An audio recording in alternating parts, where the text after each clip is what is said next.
Hello, this is Dr. Hannah Critchlow reporting for The Naked Scientists at the Federation of European Neuroscience Societies conference in Spain, where over 7,000 neuroscientists from around the world have converged to discuss neuroscience findings fresh from the research labs. Here's a snapshot roundup of some of the highlights from the third full day of the meeting. More extensive interviews will be published with these speakers after the conference. First up, an exciting new technology combining the power of light, genetic manipulation and microbiology to switch brain and behaviour on or off. Professor Karl Disseroff from Stanford University explains. This tool is called optogenetics, and it's something we've been working on since 2004. What we found all the way back then was that we could put genes from microorganisms like single-celled algae and ancient forms of bacteria into brain cells, into neurons. And by doing this, we turned the brain cells into a form that we could control them by light. We could actually turn them on or turn them off with pulses of light. And the way this works is these proteins that we take from microorganisms, they respond to light and they move ions. They move charged particles. This is, of course, electricity. The movement of charged particles is electricity. So what these proteins from these microorganisms do is they actually turn light into electricity. Now, electricity is the currency of information flow in the brain. And so what this means is that these unwitting organisms have made for us the perfect tool to turn light into information that the brain understands. And that's an incredibly exciting and thrilling opportunity. So Karl was able to turn on the electrical activity between nerve cells, getting them to communicate in a particular way in a petri dish. He's been tweaking this technology over the last 8 years and can now switch on or off the activity of connections in the brain of live, intact, behaving, moving mammals.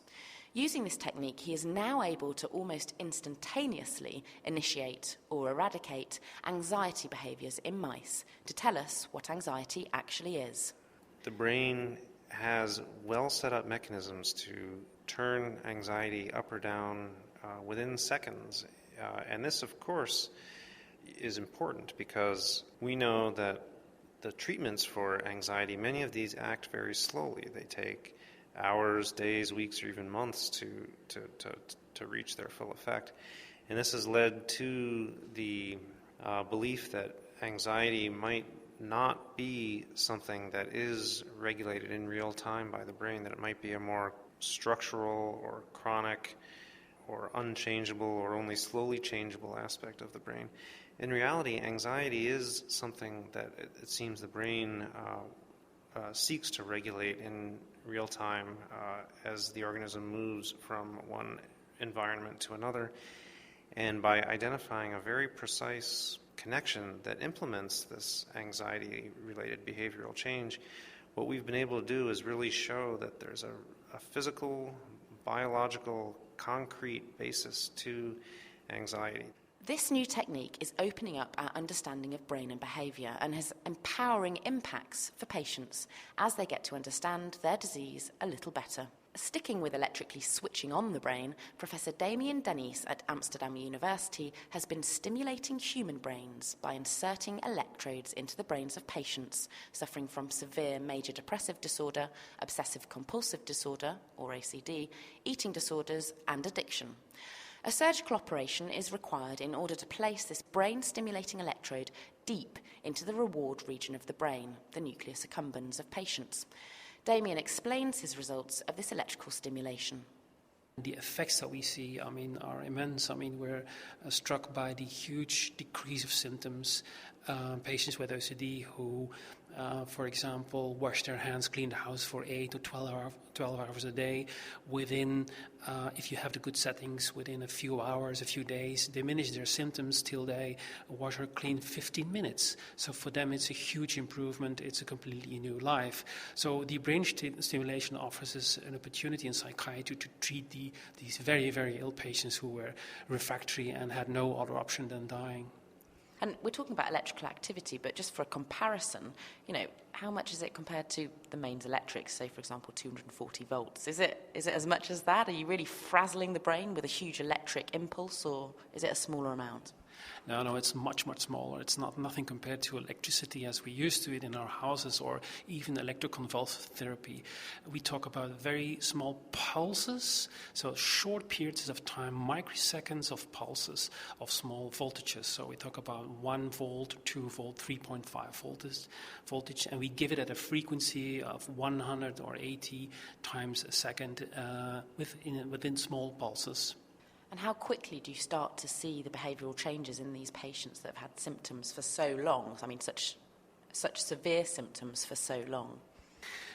Well, one of the most fascinating things is that if you have the good electrodes with the good target, so this is crucial, of course, you need to be at a good target, and you have found the good variables, the good settings, because you can change the voltage and the pulse width and the frequency. So, but if you have found them, you can see improvement within seconds and minutes. You see that anxiety decreases, that mood improves, patients get more motivated, have other sensory experiences, they experience light differently, colors and so on. And after a while, obsessions decrease, and eventually compulsions completely vanish. Thinking now about the ethical implications of these electrodes being inserted into your brain, I mean, some people might think that that's actually, well, it's changing your brain activity, it's changing your personality, it's changing your very self. Is it any different from having a hip replacement? You know, what are the ethical implications that we have to think about with this new technology that is being tested right now? DBS has a huge impact on how we experience ourselves. Essentially, psychiatric disorders are more related to our own identity, how we perceive ourselves, how we function in the world. So obviously when you change these disorders and give patients a new life, you change identity and the self. So this raises huge, important ethical issues that we should think about. So what happens when you, for example, within a month change a very depressed patient into a normal patient? How will he cope with his family again? How will he experience his own life and his identity? Sometimes they change a little bit. So these ethical issues are very important. We should take them in account all the time, particularly with the history of psychosurgery and psychiatry in the past. We should take not just an account, but it's an ongoing duty for any psychiatrist, doctor, to think about ethics and to involve as well the family in the treatment process.